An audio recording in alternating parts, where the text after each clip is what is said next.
Hey guys, this video is going to go over how my friend Jax transformed me into this cute elf, and then how we both transformed me into a slightly more badass battle elf with some scars and some cuts. I was really excited to collab with my friend Jax because she does really amazing fantasy and editorial creative makeups, whereas I'm more into the cuts and scars and things, so I thought she could transform me into something really cool, like fantastical and beautiful, and then I could add in the scars and the cuts afterwards and we could create this cool character. And I understand that it is now December, so putting up an elf tutorial might be slightly confusing. I mean the elven type elf, not the Santa's Little Helper type elf. So I popped in some mini sclera lenses, and Jax is starting to apply some elf ear tips. These are from Scream Team, and they're made out of foam latex. She's using Pros-Aide adhesive to glue down the ear, and then a little bit more Pros-Aide adhesive around the edges to make them look a little bit smoother.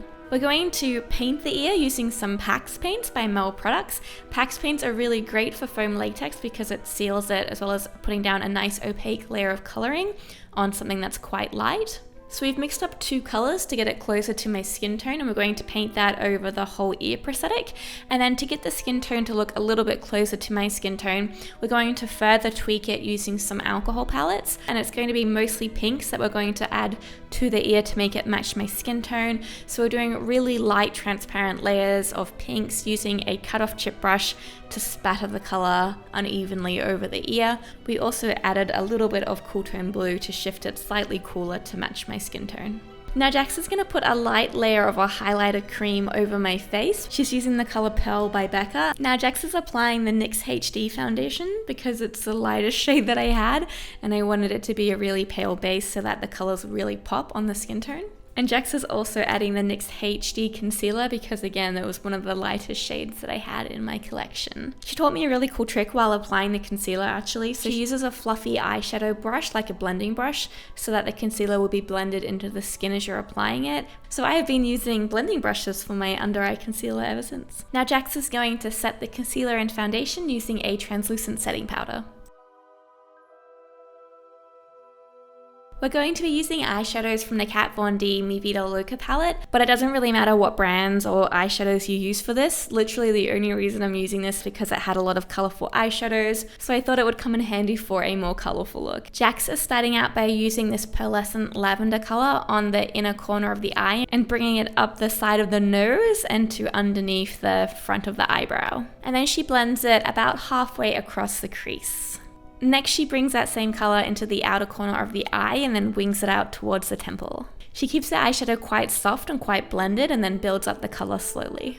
Next, she adds a little bit of this pink onto the tip of my nose, which looks quite cute, and then underneath the eyes to connect it to that wing. Next, Jax is using a purple eyeshadow and she's putting it into similar placements as before, but concentrating it a little bit closer towards the eye, so there's still visible layering of the two different colors. She starts with the inner corner of the eye above the crease and then brings it to the outer corner of the eye, dragging it towards the center of the eyelid. She also brings back that original lavendery pink color into the hairline and a little bit on the upper lip. Now, using a smaller pencil brush, Jax has picked up some darker blue eyeshadow and she's bringing that from the inner corner of the eye along the crease and then a straight line out. She builds up a second line just above it and then increases the depth of the blue in that inner corner. Jax is also going to bring that color into the ears, so she's starting with the lavendery pink along the deeper parts of the ear fold, if that makes sense, like beneath the ridge of the ear. I don't know what the part of the ear is called, I should probably find out. She then brings the purples and the blues into the ear as well, making them darkest in the deeper parts of the sculpt. And a little bit of contouring action using that lavender color and the blue as well. Jax thought it would be cool to do white eyebrows and to make it look slightly less human and slightly more fantastical that way. So we're using, I believe it's a white liquid eyeliner by NYX on a mascara spoolie and brushing that through the brows. Next is the part that I'm most excited about. Jax is just really freaking good at doing really huge black winged eyeliner, and my eye shape isn't the easiest for doing winged eyeliner, especially larger winged eyeliner. So she has this really cool trick for how to make it fit different eyes, and it ends up making my eyes look so big and so doughy. So using an Inglot gel pot liner in black and using a slanted eyeliner brush, she starts off by having me have my eyes open looking forward so that she can follow the angle of the bottom eyelid up outwards. and then connects that up across to the center of my crease, but slightly above where that crease is. Next, she starts to fill in the line a bit thicker and darker towards the edge of my eye, which you would normally do with a winged eyeliner. But where it gets different is she doesn't fill it in entirely. She starts to taper it towards the edges of the center and the top of that wing, and just keeps the bottom that traditional shape, but then the middle and the top of that, where it goes into the crease, she'll gently soften out. Now that that base shape has been blocked in, she's going to extend out the wing further. And then using a little bit of black eyeshadow on a pencil brush, she's going to soften in and transition the edge of that winged eyeliner onto my crease. Now Jax is putting some of the NYX white liquid liner onto my inner corner, but it wasn't being very easy to apply, so I think we ended up swapping out to some Wolf face paint, just some white face paint. Now using a smaller shader brush, Jax is going to bring the blue from the top of the eye down to that lower eyelid and blend it out underneath the wing towards the temple. She's also going to bring back some of that purple and put it underneath that blue eyeshadow. And then she blends it out down towards the top of the cheekbones, and then she puts highlighter directly on top of those colors. We're using Mary Luminizer by The Balm, which is a really good highlighter, by the way. So at this point we're getting close to doing false eyelashes and putting my contact lenses back in. I took one out because it was irritating my eye a little bit, and I decided it'd be a good time for me to put on my wig cap and my wig. This wig was provided to me by Wiggers Fashion, so thank you guys for helping me complete this look of a really cool braided silver wig, which just screamed elf queen to me. But I don't have a lot of experience with gluing down lace front wigs, so I did find out the hard way that it's easier to put them down right at the end after you've blended in everything, rather than to put them down and keep trying to put colors on top, because that will definitely show off where the edge of the lace front wig is. So maybe save this to be the last step if you're following along at home. So Jax is using some Telesis 5 thinned down with the Telesis thinner to adhere the edge of the lace front wig, just because Telesis is a really good glue for wigs. It is very expensive though, but we only used a small amount. Now grabbing some of the pinks from the Kat Von D palette, Jax is adding a little bit of pink back to my lips. We didn't want anything to be too defined or too like cosmetic looking on the lip area, so she literally just buffed in some pink shadow to bring back some life and some youth into the lips, and then she also used some of the pinks from the palette as a blush. Now she added some more white to the brows. I think this might have been when we switched up to the white face paint, if I remember correctly. And then she deepened some of those blues in the upper inner corner of the eyes and brought some of those purples and blues around the edges of the face. So because we're doing a warrior elf, we want it to be a bit fantastical. I keep using that word because I don't know what else to call it. We decided to add some cool markings. So we're using the Wolf face paint in white, and Jax kind of just made up where these go. So she is like super creative that way. My brain does not quite work that way. I think I need to be looking at a literal reference image to be recreating something, whereas she can just like pull this shit out of her brain, and I'm super envious of that. And also just doing really straight line work is super hard, and she's just really good at it. Now for the fun part, Jax is also really good at stacking false eyelashes. So she grabbed two super dramatic eyelashes. I forget exactly what ones, but I'll find out and put it in the description box below. So she applies one and then checks the fit, and then applies the second pair on top of it. And it didn't actually feel like any heavier or any more uncomfortable than just wearing normal false eyelashes, but it does give you like a super dramatic doe eye effect. She also applied a half lash on the outer corner of my eyes, which also made them look quite a bit larger. Next, she goes in with some black eyeliner to fill the gap where my skin is visible under the eyelashes. And then she adds a bit more of the same coloring of the lavender, the purple and the blue onto my shoulders and into my collarbone. And I also chucked on this kind of elven, kind of warrior-ish costume, which had some cool wrist cuffs. So here's a close-up look of the cute makeup before we made her look angrier. Her as in the character, not as in me talking about myself in third person awkwardly, but kinda.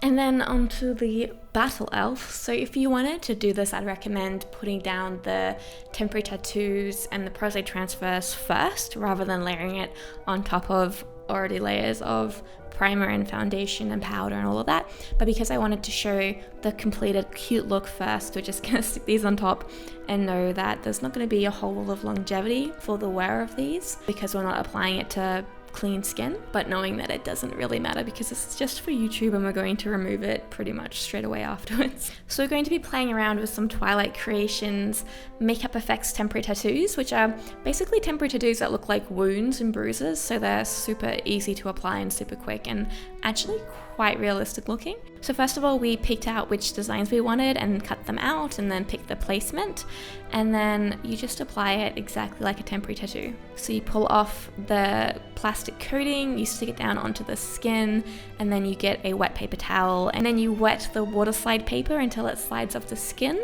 leaving just the design. So we did a little scrape on the cheek, we did a small cut on the lower lip, and then on the shoulder we did a scratch as well. And then I wanted to do some older wounds as well as the fresh wounds, so we're going to do some scarring. I'm using some Got Flesh Pros-Aide transfers, which have some really nice scar designs in them. They're actually applied the same way that the temporary tattoos are applied, in that you put them on the water slide paper, remove the acetate, like clear plastic sheet, and then you stick it onto the skin, get a wet paper towel, soak the water slide paper until it lets go, and then you have a scar on your skin. And Pros-Aide transfers usually give me pretty nice edges. If I have anything that's sticking up a little bit, I can get some isopropyl alcohol on a cotton tip and just gently press it down. But most of the time they turn out pretty nice without really needing anything done to the edges. So we applied another scar over the eyebrow with the idea that we could have one of the eyes that slightly milkier color from a past trauma. So here is Jax. She's just gently blending out the edges of the Pros-Aide transfer where it needs it. And then I've mixed up some Bluebird matte sealer with some isopropyl alcohol, and Jax is very kindly applying it for me. This is going to help take away the stickiness and the shine of the Pros-Aide transfer. Now Jax is making the makeup look a little bit more worn in and lived in by making it a bit grungier and a bit less perfect. And now I'm going to paint the scar using some alcohol paints. There are 4 colors in the complexion palette, which when mixed together they make a really nice scar color. So it's a light mauve, dark mauve, capillary, and cool tone blue. So I'm keeping it quite light and quite subtle and just painting that color in the center of the scars and then extending it out a little bit onto my skin where there is no Pros-Aide transfer. I think I also added a little bit of brown, maybe the freckle tone from the Bluebird Effects character palette. Now I've got a skin tone that's slightly lighter than my skin tone, which I'm going to put just around some of the edges of the scar so that it makes the scar look more raised on the edge and therefore deeper in the center, and gives it a little bit more contrast. Now I've picked up some browns from the Bluebird character palette, and I'm just loosely putting down some dirt tones over my skin in alcohol paints, because that way they look quite transparent. You can make them look quite worn in and keep them quite subtle as well as long lasting. I use a couple of different brushes and some spattering when I'm applying these dirt patterns, just so they look a bit more broken up and have a bit more variation in them, so they look more organic and less placed. Next, I go over it with a slightly dampened paper towel with some isopropyl alcohol on it, just to soften any dirt that I think I put on a bit too heavily. Now I'm going to add a little bit of the Fleet Street drying blood, a little bit over some of the transfers, and then a little bit in the hairline and on the shoulder. I usually like to wait for it to dry, and then I get a wet paper towel and wipe off the majority of the blood, and it leaves just this nice trace amounts of dried up blood. I've also put in a different contact. This is meant to be a zombie eye, so it's a little bit cataracty and a bit yellow and veiny.